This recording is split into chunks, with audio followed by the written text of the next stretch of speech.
Good afternoon. I am Dr. Chitam Burks Green, and I'm a member of Victory Baptist Church.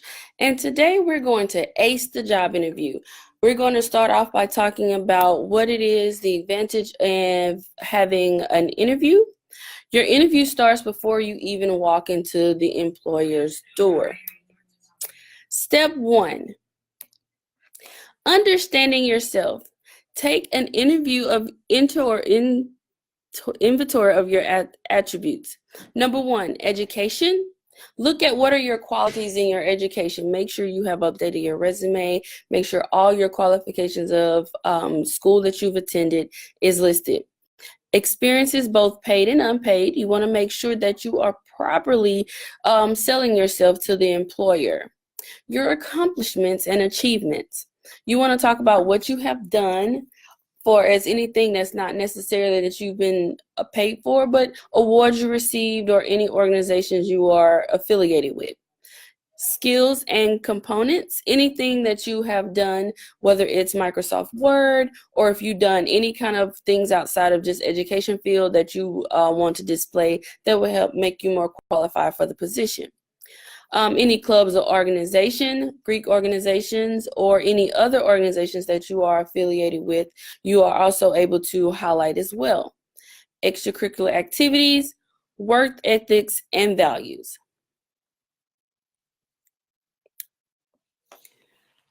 You want to create your own profile.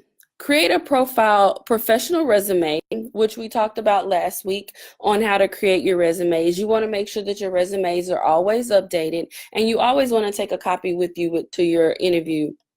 Look for ways to put a positive spin on your career history. Talk about yourself, sell yourself. No one knows yourself better than you, so you want to make sure that you are selling yourself.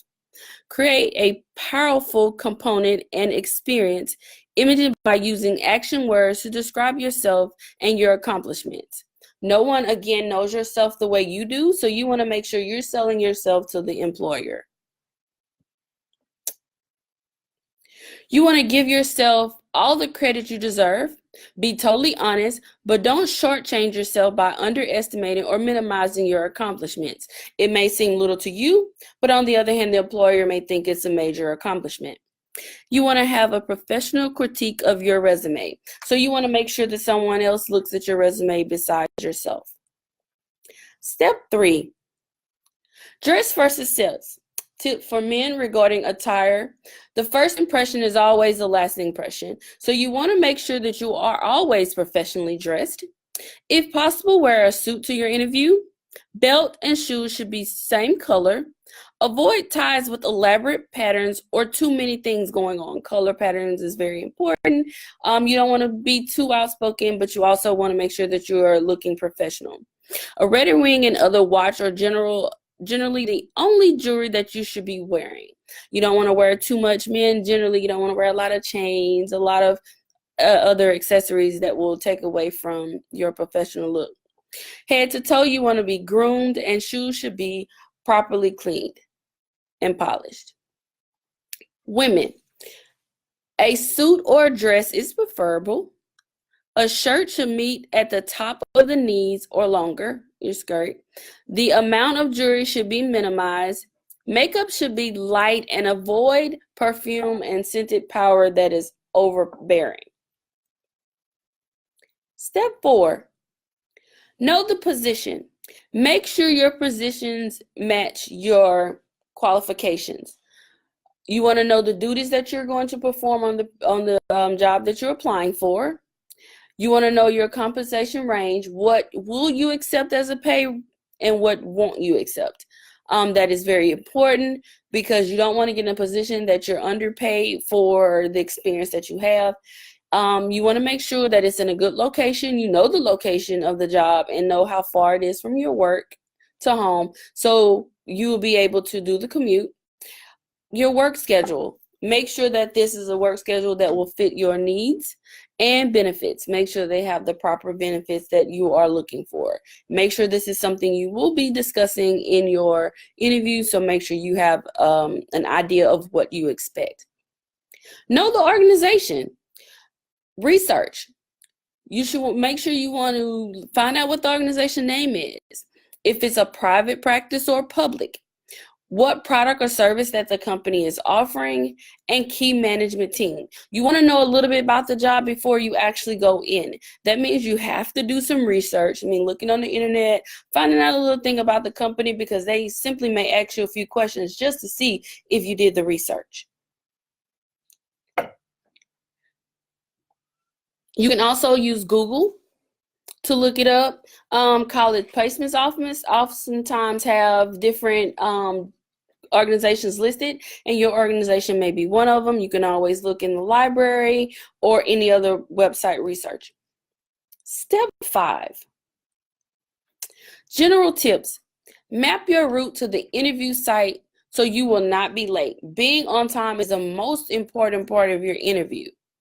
Refer to your achievements often before you enter your interview date so that you refresh yourself. Know your answers so well that you don't even have to think about them. Practice, practice, practice. Answer your delivery. Ask for others to critique you.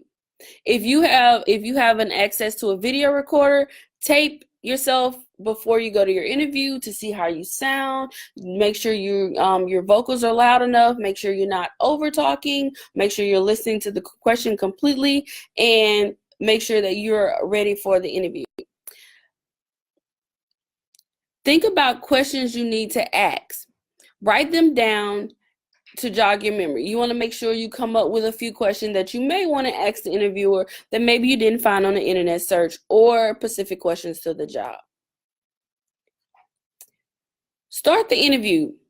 Be sure to arrive 10 to 15 minutes prior to the start of your interview. Greet the interviewer with a firm handshake. Make good eye contact, and make sure you have good posture.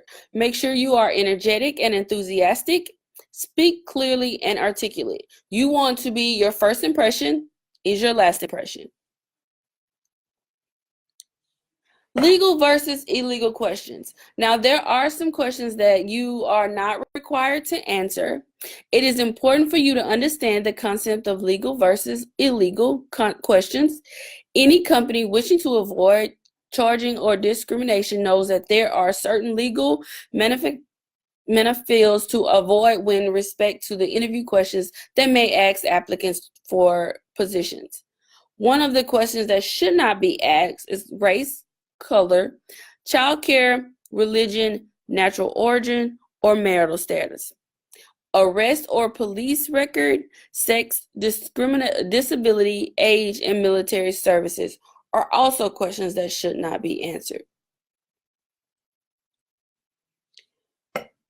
Legal versus illegal questions. Questions that are usually your name is a good question. Would you have trouble working for a supervisor who is younger than you? That's a legal question. And what are your age above 50 or so? That is also a legal question. Do you have children? The job you require frequently is overnight travel. Will your family obligations prevent you from meeting these requirements? Are illegal questions. Have you ever been arrested? In the branch of military did you serve? I see you grew up in Utah. Are you a monk? Not a legal question. And will your disability prevent you from bending and stooping? Standard interview questions. Questions you can expect in most interviews are: what would you tell me about yourself? What is your greatest strength? What is your greatest weakness? Where do you see yourself in 5 years? What about this position do you find most appealing? Why do you want to work for our company?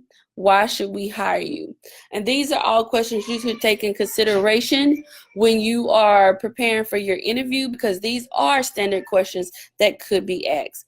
And it's very important that you have an answer for these questions.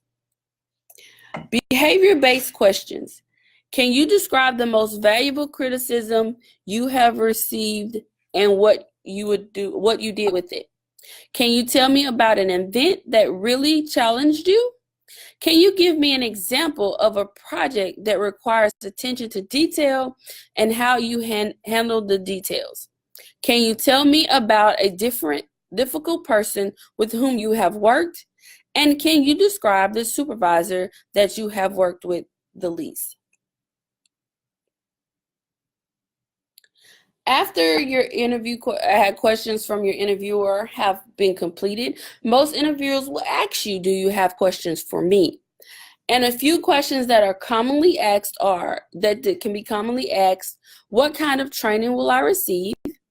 What type of advancement opportunities are available with your organization? What is your timetable for the remainder of the hiring process? Note, there are often other questions that can be asked, but some of the questions that demonstrate your knowledge about the company are always the best questions to ask. Follow up. Be sure to send a thank you note after you have interviewed. A handwritten card is preferred. If you feel you have poor handwriting, the type the letter may be the best option. Mail the card or letter on the same day as well as your interview. And to wrap it up, you know yourself and what you have to offer. You know you are a positive and you positively position matches your ability. You know the organization history and the benefits you would bring to it. You have the prepared professional resume. You've practiced for your delivery, and you have selected the appropriate attire.